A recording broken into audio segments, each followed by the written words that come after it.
Bueno, bienvenidos, bienvenidas a los que se estén conectando y viendo esto, a esta transmisión. Vamos a estar leyendo en esta oportunidad el discurso de la puesta en movimiento de la rueda del Dhamma, que es el primer discurso que da el Buda Siddhartha Gautama después de alcanzar la iluminación. Un concepto antes de comenzar con la lectura, porque hay mucha terminología que hay que ir aclarando. La palabra Dhamma, esto estuve buscando, dice, es una palabra sánscrita que significa protección. Con la práctica de las enseñanzas de Buda nos protegemos del sufrimiento. O sea, el Dhamma, según el budismo, ¿no?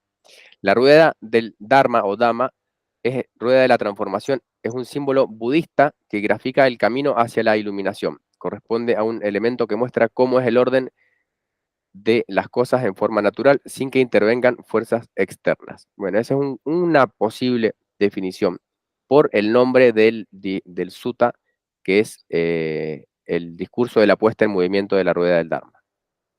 Entonces, una breve introducción de Bhikkhu Bodhi dice: este es el primer discurso del Buda ofrecido poco después de su despertar al grupo de 5 monjes con los cuales había compartido antes las prácticas ascéticas en el bosque.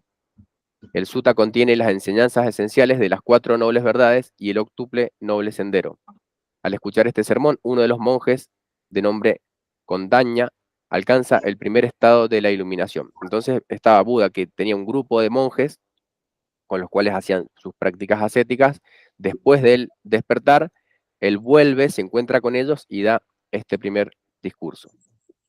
Dice el texto: esto es lo que he oído. En una ocasión, el Sublime estaba residiendo cerca de Benarés, en Isipatana, en el Parque de los Venados. Allí, el Sublime se dirigió al grupo de los 5 monjes. Estos 2 extremos, o monjes, no deberían ser seguidos por un renunciante. ¿Cuáles son estos 2? Complacencia en los placeres sensuales, esto es bajo, vulgar, ordinario, innoble y sin beneficio. Y adicción a la mortificación, esto es doloroso, innoble y sin beneficio.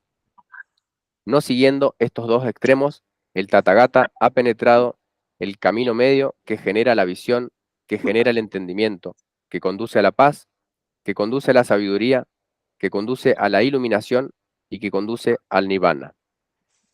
Acá como comentario, el Tathagata es otra forma de referirse a Buda que puede traducirse como el que así ha venido o el que así se ha ido también.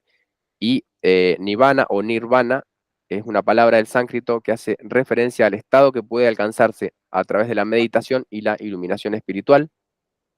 También significa literalmente apagarse como un fuego y enfriarse aplicado a la mente.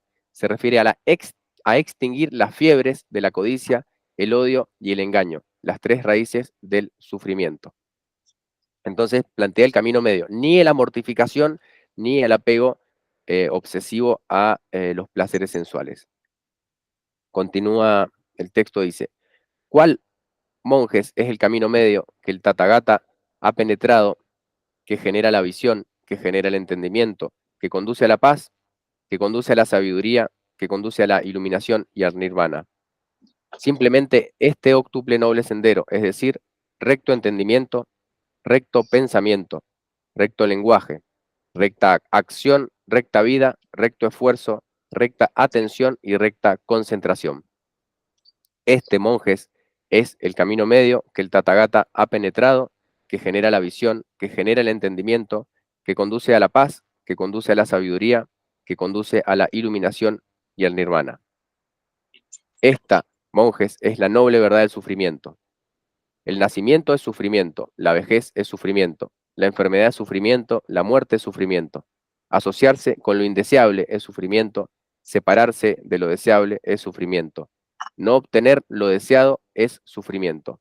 En breve, los 5 agregados de la adherencia son sufrimiento.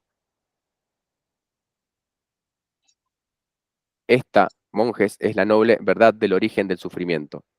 Es este deseo que genera nueva existencia, que asociado con placer y pasión se deleita aquí y allí, es decir, el deseo sensual, el deseo por la existencia y el deseo por la no existencia. Esta, monjes, es la noble verdad de la cesación del sufrimiento. es la total extinción y cesación de ese mismo deseo, su abandono, su descarte, liberación, no dependencia.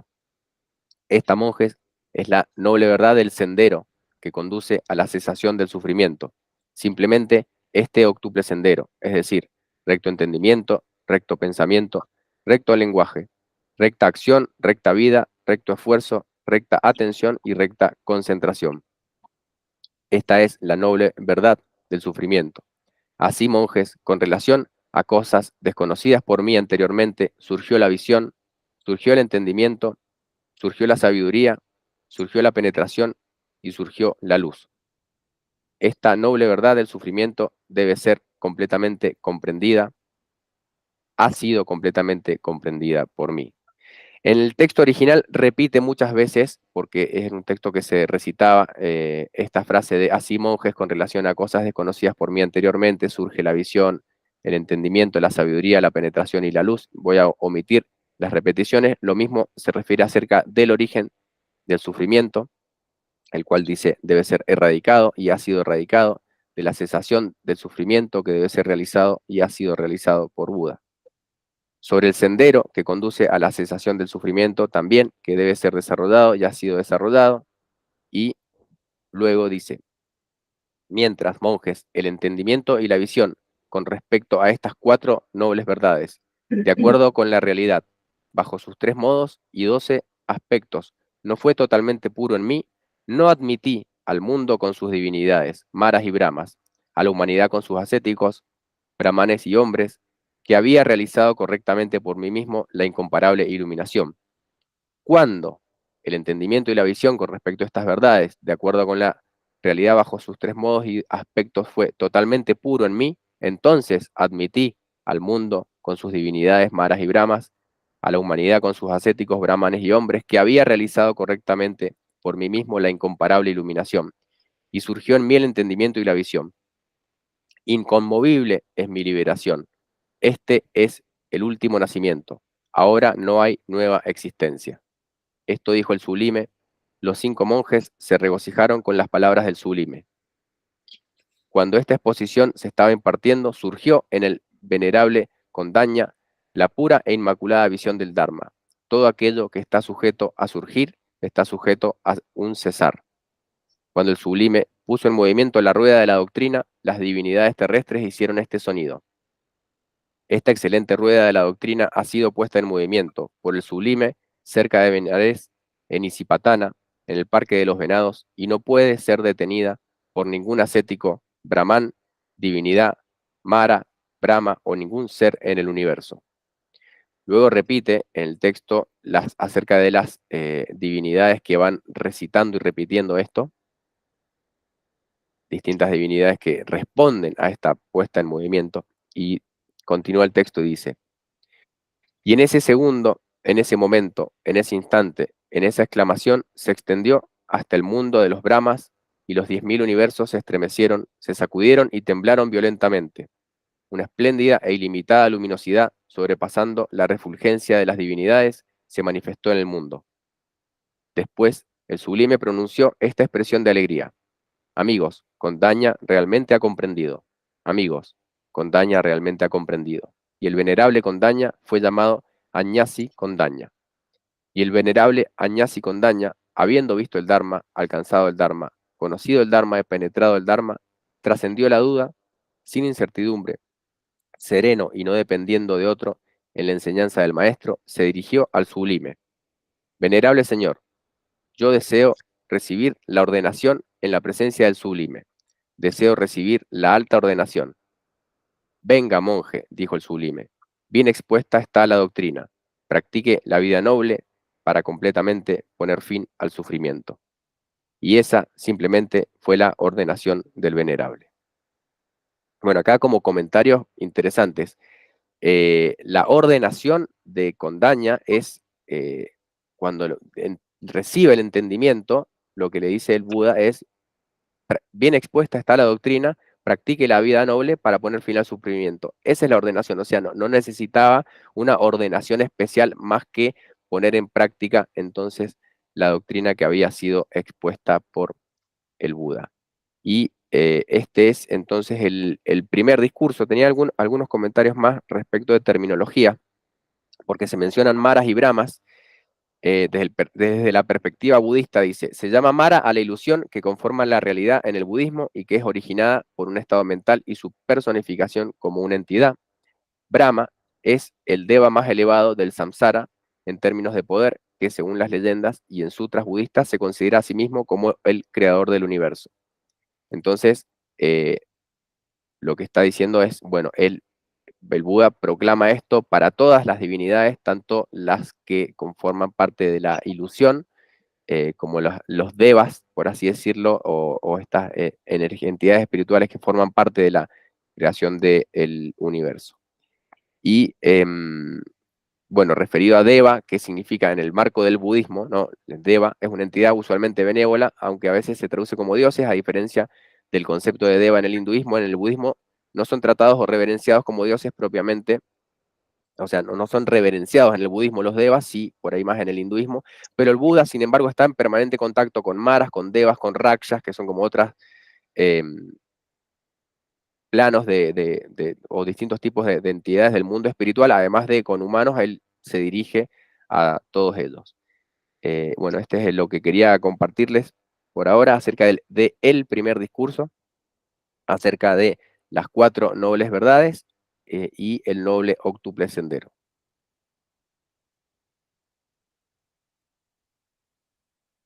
Como para que empecemos el debate.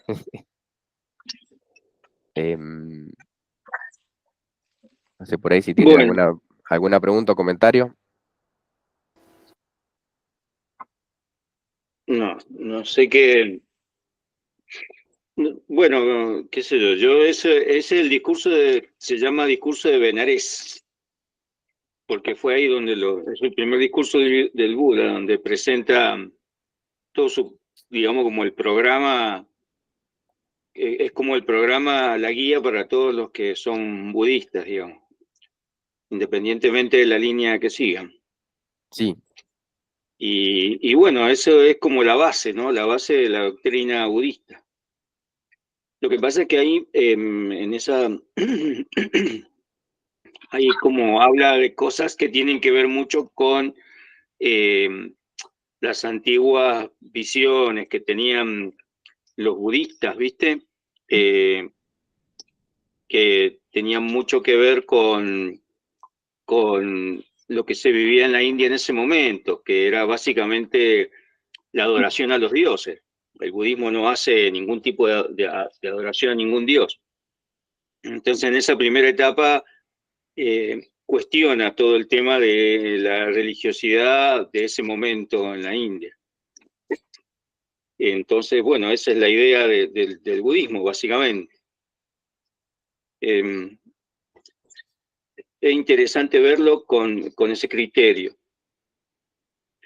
eh, porque, bueno, en una primera, el budismo es muy distinto del hinduismo en ese sentido, y es importante entender eso, son diferentes. No tienen punto de contacto. Sobre todo eso que dijiste, Deva, la palabra Deva viene de una raíz indoeuropea que significa Dev. La raíz Dev, nosotros también la hemos heredado en nuestros idiomas, que son derivados del indoeuropeo. Por ejemplo, en el griego es Zeus, y ahí viene el nombre de Zeus. Viene de la palabra daemonium, que es demonio, pero el demonio significa espíritu en realidad. Después nosotros, posteriormente se le cargó como una cuestión negativa, pero en un principio significa espíritu. Y la raíz de dev significa luz, básicamente. Entonces son seres luminosos, en un sentido de que son espirituales, ¿viste? Y esa es la idea, básicamente. Entonces, de ahí también viene la palabra Dios. Tiene la misma raíz indoeuropea. Entonces ellos discutían el tema de eso de los dioses, eh, que era un tema muy hindú en ese momento, los sacrificios a los dioses, un poco lo que marcaba básicamente el hinduismo, ¿viste? Que a través de rituales se podría renacer en una vida, en un estado superior, en una casta superior en realidad. Esa era la idea básica. Bueno, eso es como aporte, ¿viste? Podría, Eh, una, curioso, ¿no? sí, no sé si me escuchan bien. Sí, Sí, Una consulta. ¿Se puede considerar que los discursos, obviamente antiguos, tenían la concepción del receptor no solamente el físico? O sea, está hablando al plano físico, a la persona, y al plano, considerémoslo, no físico, espiritual, el que no vemos, y por eso hace una referencia, digamos, visual de los dioses, del maya. ¿Maya es igual que Mara? sí, es parecido. sí. Eh, Puede ser que el discurso esté orientado así, con esas dos líneas de receptores. Una lo físico, la persona que está, digamos, en la tierra, pero como Buda tenía en su concepción de unidad, de universo, de todo, también está hablando al otro plano, al plano energético espiritual. ¿Puede verse así? O lo estoy viendo yo solo? Bueno, en el mismo sutra dice, él después de pronunciar su discurso, si bien se los pronuncia a sus compañeros de ascetismo, o sea, no es que estaba solo, estaba con un grupo de practicantes, responde todo el plano, según el sutra, esto es mitología, obviamente, pero lo que nos dice es que responde todo el plano espiritual. De hecho, en todas las partes que por ahí omití en la lectura, lo que va respondiendo dicen las divinidades terrestres, las divinidades de Katumacajarika, las divinidades de, bueno, de varios lugares, es como que todas las divinidades van respondiendo al discurso de Buda diciendo esa misma frase de esta excelente rueda de la doctrina ha sido puesta en movimiento, bueno, esa frase, ¿no? Es como que todo el mundo espiritual, de alguna manera, recibe o escucha también ese discurso. Para mí, sí, sería, no solamente él le está hablando a esas personas, sino es como que está hablando por primera vez y hace su discurso al mundo entero en todas sus dimensiones físicas y espirituales. Esto obviamente es mitológico, hay que interpretarlo desde lo simbólico, pero, pero yo Bueno, creo que sí. no sé qué entendés por mitológico, pero eso es historia documentada. Mitológico. Eh, claro, bueno, ahí es un debate como para dar muy, muy largo sobre qué es historia y qué es mitología. Yo creo que siempre hay elementos mitológicos en toda interpretación. Porque recuerden igualmente que el Canon Pali, que es de este discurso, fue escrito posterior a la muerte de Buda, a través de él, después de la transmisión oral, entonces, que después de mucho tiempo fue pues, como sintetizándose y pasado a texto escrito. Entonces, lo histórico, verdadero y cierto, quizá nunca lo vayamos a saber. Podemos, mi postura es, podemos asumir que se basan en hechos históricos, pero hay toda una carga simbólica, que es la mitología que le aporta, por ejemplo, cada perspectiva. Así lo interpreto yo. De todas maneras, quería hacer como comentario, cuando hablamos de hinduismo, también es una gran diversidad de cultos y creencias, no hay uno solo, no hay uno solo. De hecho, hay como, yo he estado reflexionando mucho acerca de estos días, acerca de la devoción, por ejemplo, que es algo que está muy presente en muchas escuelas muchas, no escuelas, sino como líneas, podríamos pensar, espirituales o religiosas. em, que cuando hablábamos del Bhagavad Gita, hablábamos de este, que es uno de los yogas, o sea, uno de los caminos de unión con lo divino, era el yoga de la devoción. Por ahí yo no soy una persona devocional, soy más como racional, pero tratando de entender qué es la devoción desde el punto de vista, por ejemplo, del taoísmo, qué sería, y es esta búsqueda de unión con la armonía, con la naturaleza, por ejemplo, era una imposible, estaba como tratando de elaborar una interpretación, qué sería la devoción desde otra perspectiva, ¿no? He estado como pensando en esas cosas como en estos días. Por eso yo te traje a colación la raíz sánscrita de la palabra dev, porque la palabra devoción viene de ahí. ¿Sí? Bien, Es una acción, en este caso se interpreta como un culto, una reverencia, algo hacia seres luminosos. Eso es la bien, devoción desde esta perspectiva. Em, y de ahí surge, eso generalmente es el Bhakti Yoga, sí, en general el Bhakti, que es el amor a ese ser de luz. Por eso hay muchos devas, muchos dioses en la India y todo eso. Básicamente es eso. Pero como tiene la raíz luz, viene del protosánscrito, digamos, perdón, del protoario, es hacia lo luminoso, hacia aquello que nos ilumina.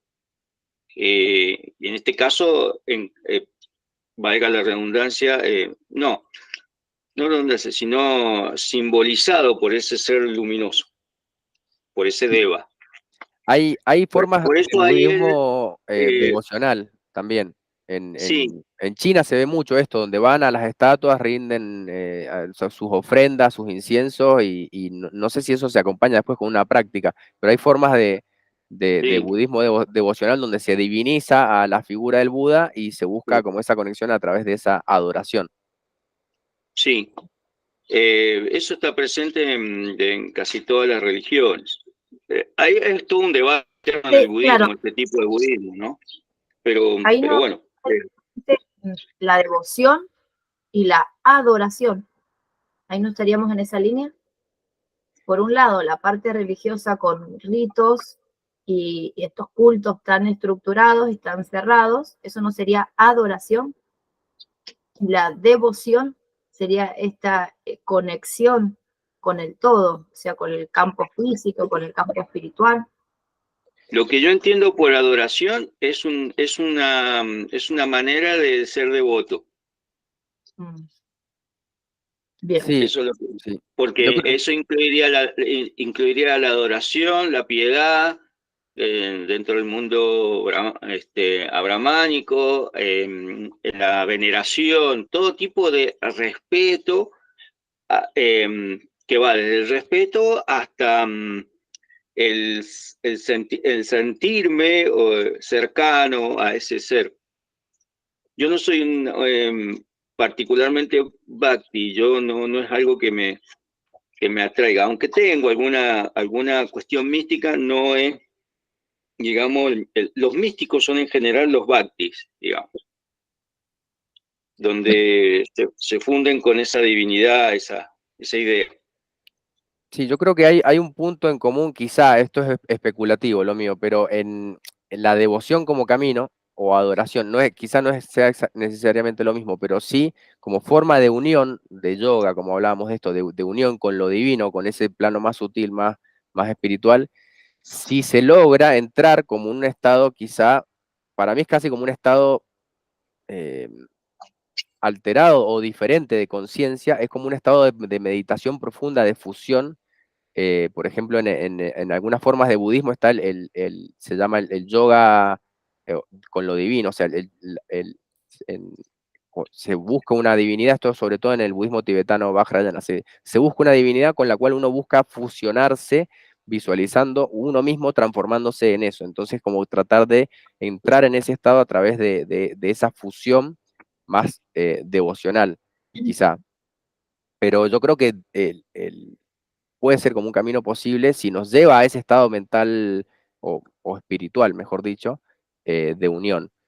Em, es especulativo lo que estoy diciendo, ¿no? Porque no soy No, no, no, tampoco yo no soy no, muy devocional. no, pero ahí, por ejemplo, ahí alguna vez hice algunas prácticas en ese sentido y es muy interesante porque dentro del hinduismo hay como dos corrientes, ¿no? Que ahí estamos hablando pero ya estamos hablando de los Vedas.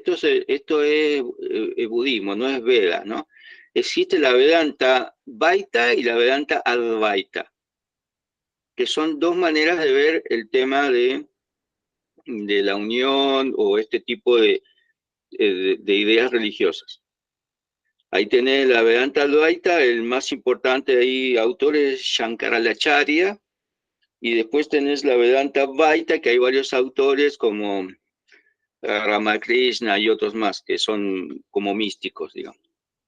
Pero bueno, lo interesante es que tanto los chamanes, por ejemplo, que está saliendo, ¿no?, del budismo y todo lo demás, porque el Buda tiene una influencia de gente que no es védica, que son esos que practicaban con él. Él se une en la historia del Buda, él se une a ese grupo de ascetas y los critica porque eran muy ascetas, ¿viste? Y ahí surge esto de que uno puede, esto de tensar la cuerda, que tuvimos en la reunión pasada, el exceso, ¿no?, de ascetismo es malo.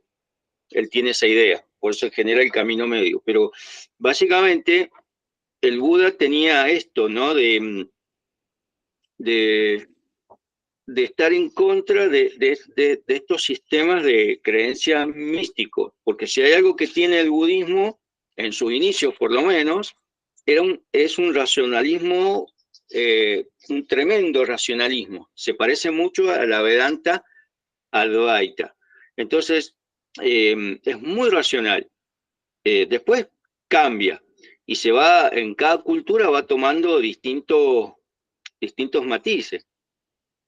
Pero yo, por ejemplo, cuando llega al Tíbet, se mezcla con el Bon, que es la, la, las, los chamanes, que la religión, por decirlo de una manera, o sea, las ideas chamánicas que habían en ese momento en, en, en, en el Tíbet. Y se incorporan muchos aspectos, entre ellos estos aspectos devocionales y este estado de éxtasis, que eso lo podemos ver en todas las culturas. Yo hice algunas prácticas como para entrar en éxtasis, pero bueno, como soy demasiado racional, obviamente no lo logré. Fracasé con todo éxito. Pero es muy interesante porque se utiliza mucho lo que son técnicas de danza, por ejemplo, técnicas de música, se utilizan muchos de esos aspectos para tratar de que la conciencia se altere. Y cuando se altera, se coloca en un estado especial, muy particular, que es muy humano, ¿no? Algunos intentan demonizarlo, pero en realidad es un estado muy humano, en el cual se amplían nuestras percepciones. Y esta es la idea.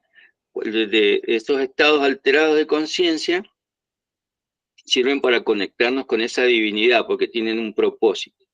Bueno, ahí en ese sentido, por ahí también había pensado, cuando estaba reflexionando acerca de la devoción, como estados elevados, yo le diría también de conciencia, más que alterados suena, suena a intoxicación también, pero estados elevados de conciencia que también muchas personas la logran fuera del contexto de la religiosidad, sino en contacto con la naturaleza, en contacto con los bosques, el mar, la montaña, entran como en esa conexión con el cosmos, a veces, no sé, por ejemplo, a través de la astronomía, y creo que también hay personas que logran esos estados a través del conocimiento, por ejemplo, quizá con las personas racionales, que en la búsqueda del conocimiento entran con el conocimiento en estados elevados de conciencia, me parece que es un camino posible. O sea, usar el conocimiento como puente para lograr llegar a ese estado quizá de unión, en el cual, yo creo que en el estado de devoción o de unión es como un estado de amor donde no hay sufrimiento, si uno logra ese estado. El problema es no caer, no volver. O sea, lograr sostener lo más posible ese estado, es como de estar, como se dice, en esa sensación de unión con el cosmos, que a veces se logra con un estado las personas que dicen, tuvo un despertar espiritual, sentía que estábamos todos conectados. Bueno, hay como una apertura de la conciencia, pero después es volver a entrar en ese estado, cuál es el camino, que no sea, por ejemplo, por medio del consumo de alguna sustancia, como muchas veces se hace en algunas prácticas chamánicas, sino que la persona pueda lograrlo por sus propios medios, por su propio mérito. Yo Sí, voy a hacer un comentario, a sí, ver, ahí por lo que estamos charlando veo dos líneas de devoción. Una racional, que entraría en la parte de rituales y todo esto que hablaba Carlos, y la otra parte es más interna, ¿cómo puedo explicar? Innata. Yo creo que tenemos una forma de conectar con una energía más grande a través de la devoción. Y yo lo he hecho personalmente, estoy hablando desde mi perspectiva, eh, ignorancia total, ha sido totalmente natural, a través de la gratitud. En la gratitud de agradecer el contacto con la naturaleza, donde estoy caminando, el respeto de la tierra donde estoy pisando, el aire que estoy respirando, genera una vibración en el cuerpo que conecta con otra y a la vez esa cápsula te da tranquilidad y es verdad, en ese momento no sentí sufrimiento. El tema es que luego la sociedad y el contexto riguroso, rápido, a veces afecta ese estado, entonces lo perdemos, pero podemos reconectar. Yo lo veo esa parte devocional más innata, es una parte semilla que tenemos de conexión con una fuerza que nos da esa calma, esa tranquilidad, ese estado de armonía total. Hay gente que tal vez necesita el ritual y por ahí veo que está la parte del consumo de sustancias y demás rituales racionales para encaminarte en lo mismo, en esa conexión con una energía más grande que te da ese equilibrio y decir, oye, ahora estoy en paz. Bueno, ahí yo respecto al tema de sustancias, ¿no? Hay como también dos ideas.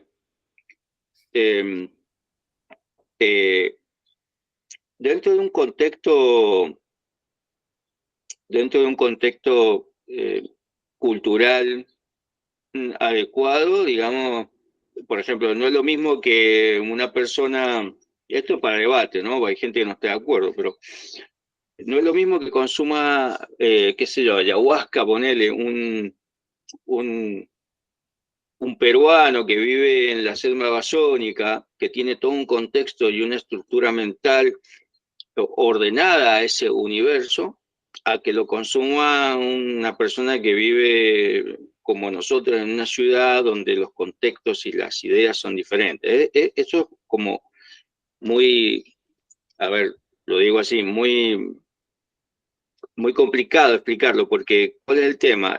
Hay mucho de esto ahora, y en algunos casos sirven estas sustancias para resolver algunos temas de las personas y en otros casos para nada.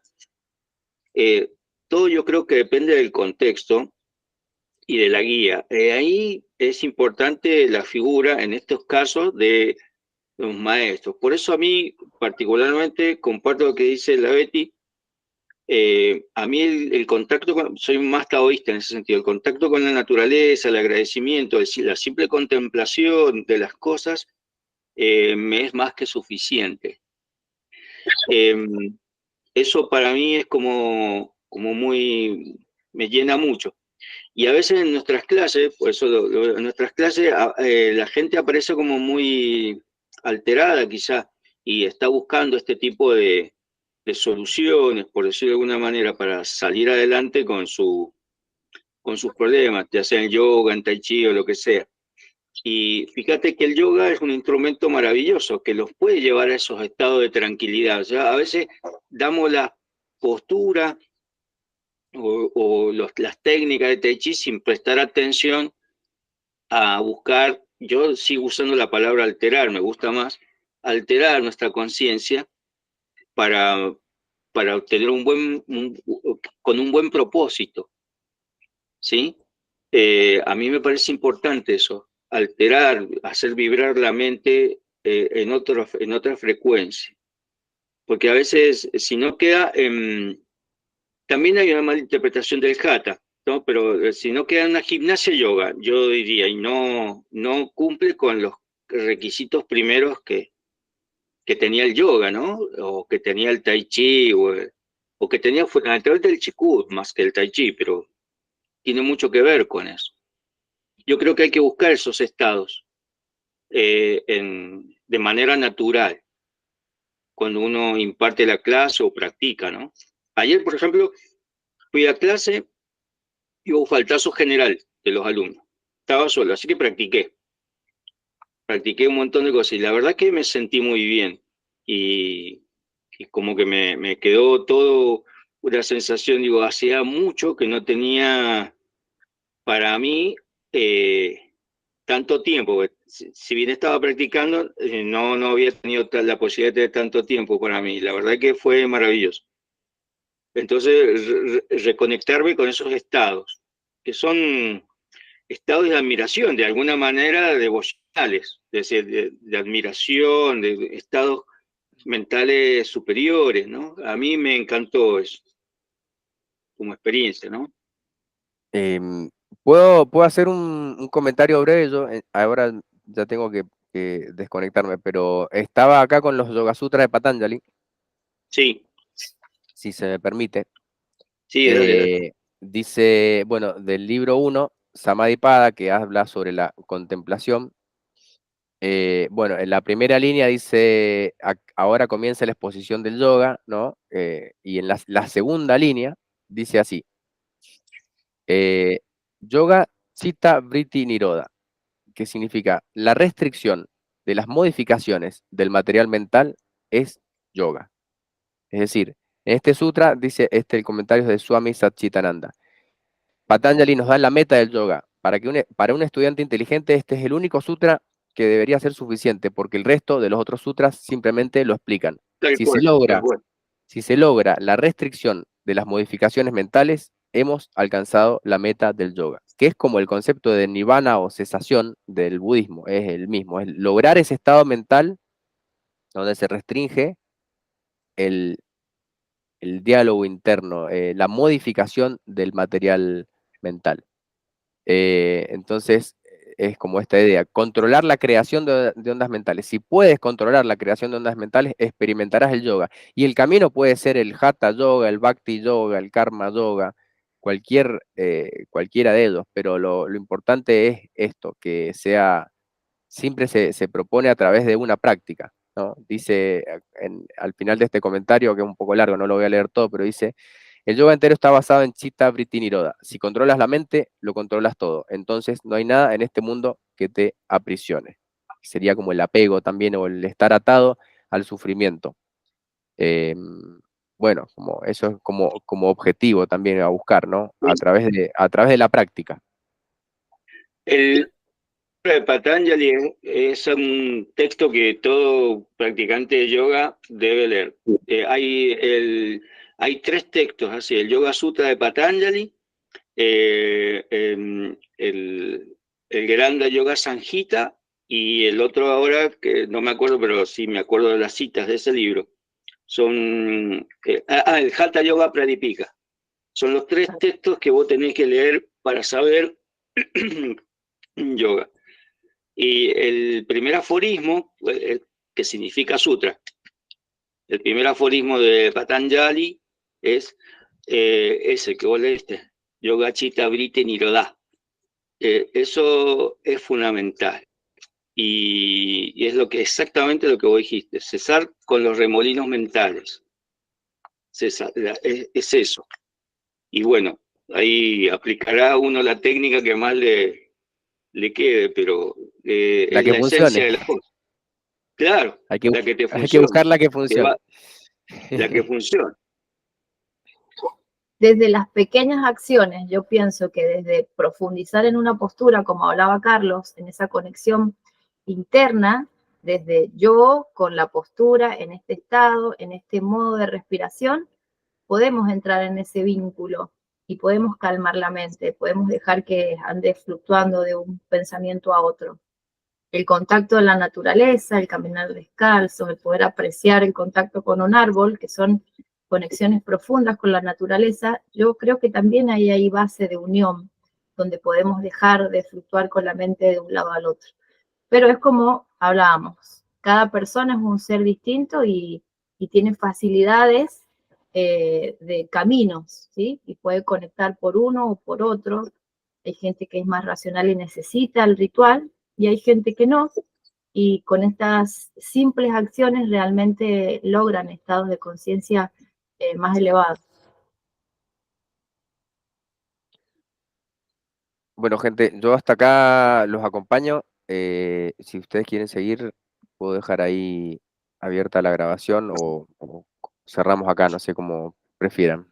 Sí, no, cerramos porque ya hay que atender a la familia. Sí. Bueno, Ahí muchas está. gracias, gracias por estar presente y acompañar. Namaste. Bueno.